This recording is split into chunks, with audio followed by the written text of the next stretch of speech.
नमस्कार दोस्तों, कल का सम्राट न्यूज़ चैनल की ओर से मैं आपका दोस्त, आपका पत्रकार रविंद्र कुमार शर्मा आपका हार्दिक स्वागत करता हूं। आज मैं आपके सामने एक ऐसी शख्सियत से मिलवाने जा रहा हूं और एक ऐसे युवा प्रत्याशी से मिलवाने जा रहा हूं जो कि एक कुचले हुए, दबे हुए, पिछड़े वर्ग के अंदर से आज जनता का वार्ड का प्रतिनिधित्व करने जा रहे हैं। ऐसे एक युवा प्रत्याशी भारतीय जनता पार्टी के वो मेरे साथ में हैं और मैं आज आपको उनसे मिलवाने जा रहा हूँ। तो अपन चलते हैं जल्दी से, समय व्यर्थ ना करते हुए सबसे पहले चलते हैं आज हम उस युवा प्रत्याशी के पास में। तो उनका इंट्रोडक्शन मैं तो दूंगा ही और वो भी देंगे जिनका कि नाम है श्री रोशन जी। और रोशन जी का मैं स्वागत करता हूँ। रोशन जी नमस्कार, आपने आज हमारे न्यूज़ चैनल पे आए, आपका हार्दिक स्वागत करता हूँ कल का सम्राट की तरफ से। नमस्कार। और अब चुनाव आप लड़ने जा ही रहे हैं, आपका टिकट फाइनल हो ही चुका है, सब कुछ हो चुका है। तो मैं आपसे एक चीज़ पूछना चाहूँगा कि आज कैसा महसूस हो रहा है आपको? जी बिल्कुल, बहुत अच्छा महसूस कर रहा हूँ क्योंकि ये भारतीय जनता पार्टी ने जो मुझे अपना प्रत्याशी चुना है, तो मैं यही चाहता हूँ कि बस मैं वार्ड नंबर 27 को अपने आगे की तरफ लेकर के चलूँ। सबसे पहले तो मैं अपना नाम बता दूँ, मेरा नाम रोशन है, मैं वार्ड नंबर 27 से हूँ और कंजर समाज से हूँ। भारतीय जनता पार्टी की तरफ से मैं अभी उम्मीदवार घोषित हो चुका हूँ। बिल्कुल, तो बस यही मैं महसूस कर रहा हूँ कि भारतीय जनता पार्टी ने जिस तरीके से मुझे चुना है अपने प्रत्याशी के रूप में, तो मैं यही चाहता हूँ कि वार्ड नंबर 27 को मैं अपना पूरा योगदान दूँ, पूरा समर्थन दूँ, ताकि आने वाले टाइम में मेरी जो बाढ़वासी है सब सारी चीज़ों का जो लाभ हमें अभी तक नहीं मिला है। 15 सालों से कांग्रेस हमारी तरफ से कांग्रेस प्रत्याशी जो थे हमारे श्रवण कुमार टोनी जी, तो वो जो इतने सालों से उन्होंने जो कुछ नहीं किया है, वो जो सारे अधूरे काम है वो मैं बाढ़वासियों को इन सब चीज़ों की सबका लाभ दिलाऊंगा, जो चीज़ें बाकी रह गई थी हमारे वार्ड में। तो बस मेरा उद्देश्य यही रहेगा कि मैं अपने जितने भी वार्डवासी है जो कि हमारे पिछले जो भी काम बाकी है, जैसे कि नाला जो नहीं बना है अभी तक, और जैसे कि नालियों के जो काम बाकी है, और प्लस जो सबसे बड़ी जो समस्या हमारे वार्ड नंबर 27 के अंदर वो है पानी की समस्या। पानी से आज मैं खुद इस चीज़ को देखता हूँ, पानी के लिए हर एक घर मोहल्ला हर एक पानी के लिए सबसे ज़्यादा परेशान है। तो मैं यही चाहूँगा कि हमारे बाढ़ वासियों को इन सब चीज़ों की एक अच्छी सुविधा मिले। आपने एक चीज़ नहीं बताई, आप अपनी एजुकेशन के बारे में बताएं कि आप युवा हैं। जी बिल्कुल। तो सबसे पहले बताएं कि आपने शिक्षा कितनी ली है? जी मैंने 12th पास की है, मैं 12th क्लास तक पढ़ा हूँ। और मैं समझता हूँ शायद आपके समाज के अंदर जल्दी विवाह भी हो जाता, तो आपकी शादी भी हो चुकी होगी। जी मेरा विवाह तो अभी देखो टाइम के अकॉर्डिंग तो मेरा विवाह हुआ था 21 वर्ष के बाद ही हुआ है। आजकल की जो अभी नई जनरेशन आई है, जो नई पीढ़ियाँ चल रही है, वो अब सब कुछ धीरे धीरे एजुकेटेड है, सब समझते हैं, तो अभी धीरे धीरे बदलाव आ रहा है। पहले लोग नहीं समझते थे इन चीज़ों के बारे में, तो पहले जल्दी हो जाती थी, लेकिन अब धीरे धीरे सब शिक्षित है, तो सब अब तरीके से जो कुछ होता है वो टाइम पे सब। आपने वार्ड के अंदर घूमे जी, वार्ड के अंदर ऐसी बहुत सी समस्याएं देखी होंगी, तो ऐसी कौन सी जो मुख्य समस्याएं थी जिनको आप प्राथमिकता देंगे कि इनको दूर किया जाए? बिल्कुल, एक तो क्या है कि देखो मैं अपने जैसे भी अपने गली मोहल्ले के अंदर हमने खुद ने देखा है, प्लस मेरे घर के आसपास का जो है जहाँ पर नालियाँ ओवरफुल रहती है, वहाँ पर नालियाँ ओवरफुल रहती है, सफाई कर्मचारी बिल्कुल भी इस चीज़ को ध्यान नहीं देते हैं। बार बार हमको आकर के बताना पड़ता है कि यहाँ पर ये चीज़ की समस्या उसको दूर की जाए, उसके लिए भी काफ़ी सारा लंबा समय चला जाता है, फिर भी उस चीज़ की कोई देख रेख नहीं होती है।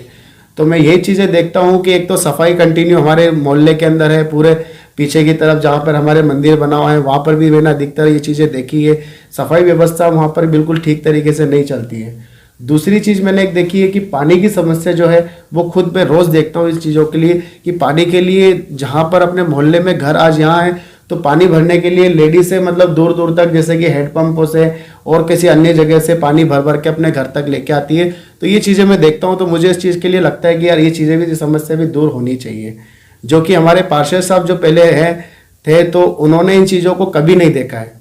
तो मैं तो यही चाहूँगा कि हमारे जो वार्डवासी है 27 नंबर वार्ड के जितने भी हैं, तो उनको इन सब चीज़ों की समस्या से जूझना नहीं पड़े। ये सब चीज़ें आपने ऐसी कुछ विशेष जो देखा, आपने अभी कुछ सर्वे भी किए थे आपने, और मुझे बताया भी जैसे आपने कि आपने कुछ सर्वे किए अपने जान पहचान के लोगों के साथ, मतलब ऐसी कौन सी मुख्य समस्या नजर आई आपको? भाई देखिए, सबसे मेन मुख्य समस्या एक ये भी है कि हमारे नगर निगम द्वारा जो हमारे को पहले शौचालय बनाने की जो हमारे को NOC जो मिली थी, तो वो तो हमारे को मिली, लेकिन उसके अंदर शौचालय अभी तक नहीं बनाए गए हैं। तो मैं देखता हूँ कि हमारे जो आज भी कुछ अन्य मकान ऐसे हैं जिसमें शौचालय नहीं बने हैं, उसके लिए मैं देखता हूँ कि काफ़ी जो महिलाएं है, पुरुष है, जो आज भी बाहर के लिए सोच जाते हैं, सोच के लिए जाते हैं, तो वो अभी तक नहीं पूरा हुआ है, तो वो भी बनने चाहिए। रोशन जी, एक चीज़ मैं देख रहा हूँ अपने वार्ड 27 के अंदर, मैंने भी जो सर्वे किया है तो वहाँ पे थोड़ा सा रोजगार की, शिक्षा की थोड़ी समस्याएं अभी भी हैं। जी जी, क्या आपको लगता है जो आपने देखा है उस हिसाब से कि है समस्याएं ये? बिल्कुल सर, है बिल्कुल। अभी एक्चुअली क्या है कि देखो, अगर अपन शिक्षा की जो बात की जाए तो हमारे जो वार्ड नंबर 27 के अंदर जो है, अधिकतर लोग अभी भी इतने शिक्षित नहीं हैं, जो कि अपनी तरफ से जो मजदूरी करते हैं, जो कि कभी कोई बैटरी रिक्शा चलाता है, कोई ऑटो रिक्शा चलाता है, कोई किराए से चलाता है, कैसे चलाते हैं, तो वो जो नगर निगम की तरफ से जो हमारी आती है, क्या बोलते हैं इसको, जो योजनाएं मिलती है रोजगार को लेकर के, तो वो रोजगार जो सिर्फ जो हमारे पूर्व पार्षद थे, तो वो उनके परिवार तक ही सीमित रह जाती थी, ना कि हमारे बाढ़ वासियों को, हमारे समाज के अंदर कोई किसी को इस योजना के बारे में नहीं बताया जाता था। तो बस मेन समस्या यही भी है कि रोजगार प्रॉपर तरीके से किसी को अभी तक कुछ मिल नहीं सका है। भाई हमारे एक समाज के अंदर एक छोटा सा मतलब मंदिर है, उसके अंदर एक स्कूल चल रही है, तो वो स्कूल आज भी हमारे वहाँ पे मंदिर में ही चल रही है, जो कि हमने पहले भी, हमारे जो पूर्व पार्षद साहब है, तो उनको भी हमने इस चीज़ के बारे में अवगत कराया गया था। जो मंदिर के जस्ट पास में खाली ज़मीन जो पड़ी है, वहाँ पर भी हमने बोला कि वहाँ पर 8वीं क्लास तक के जो एक स्कूल भवन का एक निर्माण कराया जाए, जिससे कि आने वाले बच्चे जो हमारे स्कूल में पढ़ सके, तो वो भी अभी तक नहीं हो पाया है। और ये उस जगह पे अभी आज भी कचरा डिपो बना हुआ है, जहाँ पर पूरी तरीके से गंदगी रहती है, और वो उस जगह का बिल्कुल वेस्ट यूज़ हो रहा है। जी, अभी आपने शिक्षा पे भी बात कर ली जी, सबसे बड़ी बात है, कुछ बस्ती की पानी की समस्याओं की भी समस्या के बारे में बात कर ली, कचरा डिपो की भी बात कर ली, तो कुछ और ऐसी कोई विशेष जो होती हैं, जैसे वार्ड के अंदर कहा जाता है कचरा भी जम रहा है, गंदगी जम रही है, लाइट की भी है, पानी की भी है, सड़कों की भी है, और कुछ बरसाती ऐसे भी वार्ड हैं जिनके अंदर पानियों की बड़ी दिक्कत है अभी भी। बिल्कुल सर। एक्चुअली देखो, मेन तो एक समस्या एक ये भी है कि जब बरसात का मौसम होता है, तो उस टाइम में बरसात का पानी जो ऊपर से नीचे की तरफ, ढलान की तरफ आता है, तो वो बिल्कुल नालियों के तरफ से न जा करके लोगों के उस टाइम घरों के अंदर तक पानी आ जाता है। तो अधिकतर समस्या बरसात के मौसम में ये भी बनती है कि लोगों के घरों तक पानी, बारिश का जो गंदा पानी होता है, वो लोगों के घरों के अंदर तक जमा होता है। तो उसके अंदर भी एक नालियों का सुचारू रूप से एक जगह नहीं दे रखी है पानी के लिए, कि भाई अच्छी नालियाँ बनी हो, जिससे कि पानी सही जगह से निकल जाए। एक कोई नाला जो अभी हमारे बाढ़ के अंदर मैंने एक चीज़ देखा है, जो नाला है वहाँ पर भी जो नगर निगम की तरफ से एक जो कचरा डिपो बनाया गया है, वहाँ पर भी सारी चीज़ें वो एक ही जगह इकट्ठा रहता है, तो वहाँ पर भी ज़्यादातर पानी से बहुत सारी गंदगी हो जाती है वहाँ पर। रोशन जी, एक विशेष सवाल अब आपसे। जी, सबसे विशेष सवाल होता है, मैं जिसके भी इंटरव्यू ले रहा हूँ उनसे एक विशेष सवाल होता है कि इस चुनाव को जीतने के लिए आपकी क्या रणनीति है, क्या कार्यक्रम तय किया आपने?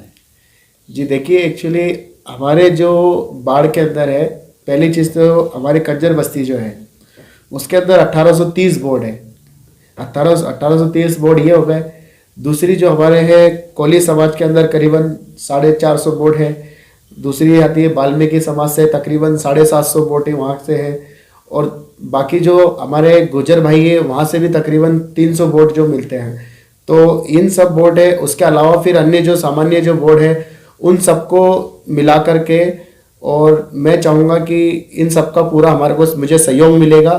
और जिस तरीके से मुझे भारतीय जनता पार्टी ने इसमें उम्मीदवार बनाया है, तो मैं इन सब बोर्डों का भारी मतों से जीत करके और इन सब का विश्वास, यानी आप अपनी विजय पताका फहरा के ही रहेंगे कि विजय पताका आपको ये सारे जितने भी आपने जातिगत समीकरण बताए, जी जी, इसके अंदर अच्छी आप पकड़ बनाने की कोशिश करेंगे। बिल्कुल कोशिश करेंगे सर। और आपकी जीत मैं इस जगह पर मानूं कि आप इनको जिसको कहते हैं ना कि वोटों को भेदना, जी जी, उस भेद पाएंगे ना। रोशन जी, एक चीज थी, जैसा कि मैं आपसे पूछ रहा था कि ये तो आपकी रणनीति हो गई, वोटों की आपने गिनती कर ली 1830, 750, 400, 300 और सामान्य वोटों की जी। इसके अलावा भी तो कुछ आपने विशेष सोचा होगा? बिल्कुल। एक चीज और है, देखो जैसे कि हमारे जो समाज के अंदर जो वोट जाते हैं, और इतने ही वोटों के आज हमारे समाज के बदौलत, हमारे समाज के वोटों के बदौलत ही जो हमारे पूर्व के जो पार्षद है, जो 3 बार विजयी हो चुके हैं, मैं उनकी विजय रथ पे एक बार लगाम लगाऊंगा।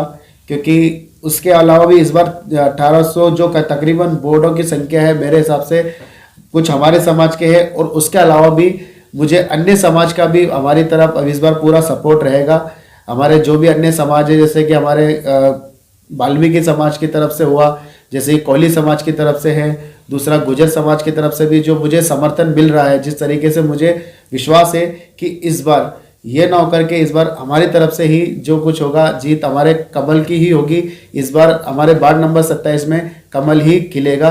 भारतीय जनता पार्टी को ही जिताना है और भारतीय जनता पार्टी के साथ ही सबको चलना है। तो आज रोशन जी ये सब स्पष्ट हो गया कि इस बार वार्ड 27 में आप कमल खिला के रहेंगे। बिल्कुल बिल्कुल सर। तो अब मैं ज़्यादा वक्त न लेते हुए अब आप लोगों से एक चीज़ कहूँगा कि आज स्टूडियो में मेरे साथ में थे रोशन जी, जो वार्ड 27 में कमल को खिलाने की पूरी तैयारी कर चुके हैं। आज मैं अंत में यही चीज़ कहूँगा कि आप रोशन जी बिल्कुल जीतें, कमल खिलाएं, और मुझे ये चीज़ आपके लिए बधाई देना चाहूँगा कल का सम्राट से कि आपकी जीत सुनिश्चित हो। बिल्कुल, मैं इसलिए आपको अग्रिम बधाई देता हूँ। और मेरे दर्शकों से भी मैं ये उम्मीद करता हूँ कि जो नेक्स्ट हम लोग अब जिससे बात करना चाहेंगे, वार्ड 27 के ही पूर्व पार्षद श्री श्रवण कुमार टोनी जी, जिनकी श्रीमती जी अब चुनाव मैदान के अंदर हैं।